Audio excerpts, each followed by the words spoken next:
Yeah, yeah, yeah. You know what I'm saying, but I don't know at all. You know where I'm staying,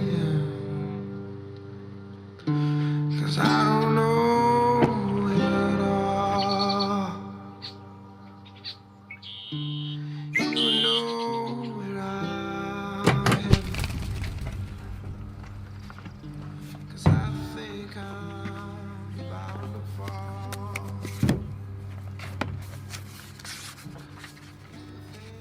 Every once in a while, I get to meet some pretty exceptional people.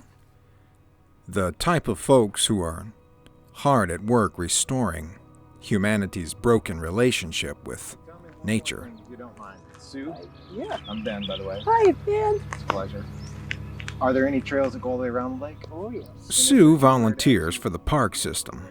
But what makes her so extraordinary, at least to me, is the fact that she volunteers at a lake that has been closed to the public since 2007. So I heard it's called the Rain Shadow. Shadow. Okay. Right. Yeah, the big old mountains there, they kind of keeps the rain over there, and then it goes over right into Seattle. So the mountains are the Olympics, right? Uh-huh. Yep. So the Olympics break up in storms and they Right. reconvene in Seattle. Right. So the San Juans and Whidbey Island and this area here, we don't get to. Shortly after meeting Sue, I discovered that she's not your average consumer. For her, recreation isn't the primary reason for being out here. Her motive, rather, is fueled by a simple love for the land and the land's inhabitants. So can I ask you a really personal question? Uh-huh. What would make you want to come to a lake that's too dead to enjoy? I don't swim or anything. Yeah, yeah. I just enjoy the wildlife. It's gorgeous. Actually, I got deer, Yeah, lots of geese, and they're babies now, yeah. and ducks. Apparently the water doesn't hurt them. Okay. Huh. They stopped. This lake is a conundrum, even deceiving from a distance. The park system still maintains the facilities, the trails are all beautifully groomed, and the biodiversity here is rich. Nevertheless, the warning signs and the yellow caution tape tell a very different tale. Located in the luxuriant forest of northwest Washington state, Anderson Lake is bloated with blue-green algae. Blue-green algae, or cyanobacteria, is responsible for naturally producing a lethal neurotoxin called anatoxin A. When I first heard about Anderson Lake, I knew I had to come see it for myself. When a body of water like this one receives an excessive amount of nutrients like nitrogen or phosphorus, an algal bloom develops and water quickly contaminates. When I first became interested in this story, I took the shuttle service down to nearby Port Townsend to see what I could find out about the history of Anderson Lake.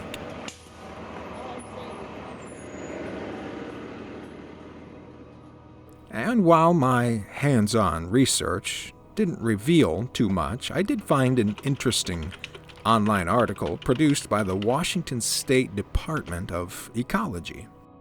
Using something called a sediment core, researchers were able to accurately create a timeline for the lake's algae bloom history.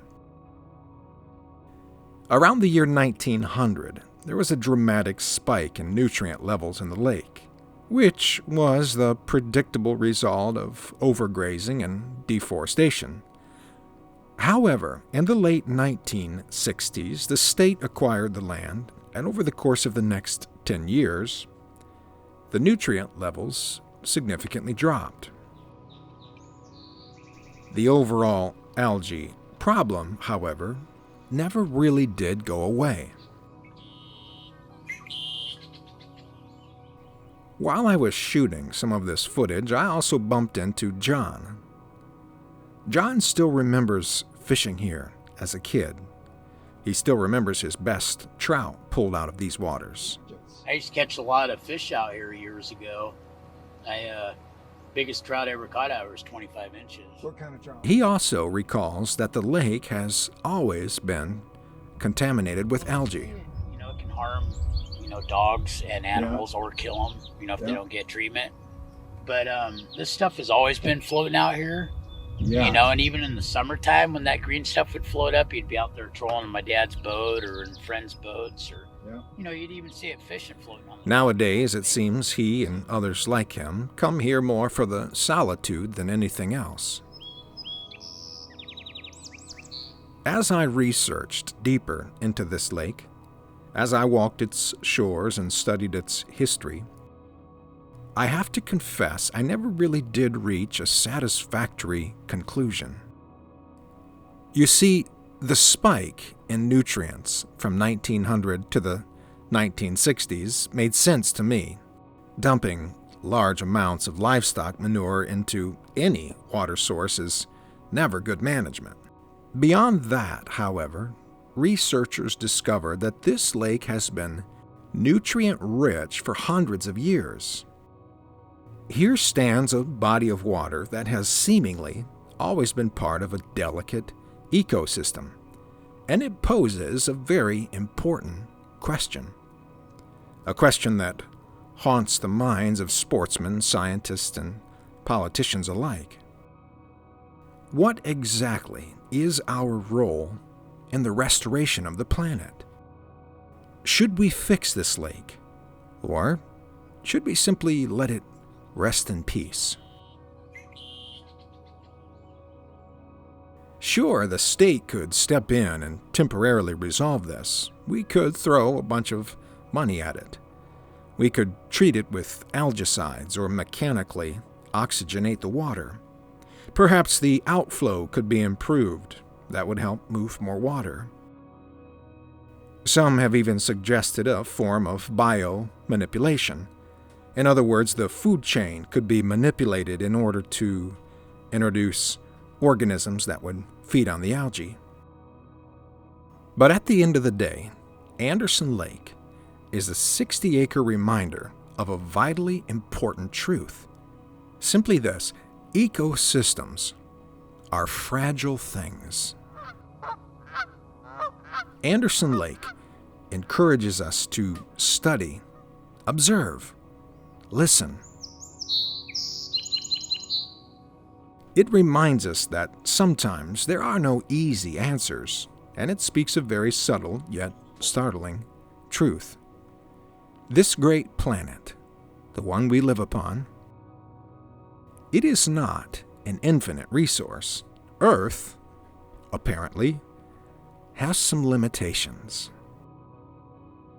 Anyway, one day, I believe, some little no-account lake like this one, an overlooked and underfunded lake, is going to teach us important lessons about ourselves and our responsibility as global caretakers. But until then, let's all try to be a little more like Sue, and let's just do whatever we can to make the place a little better. Until next time, thanks for the company.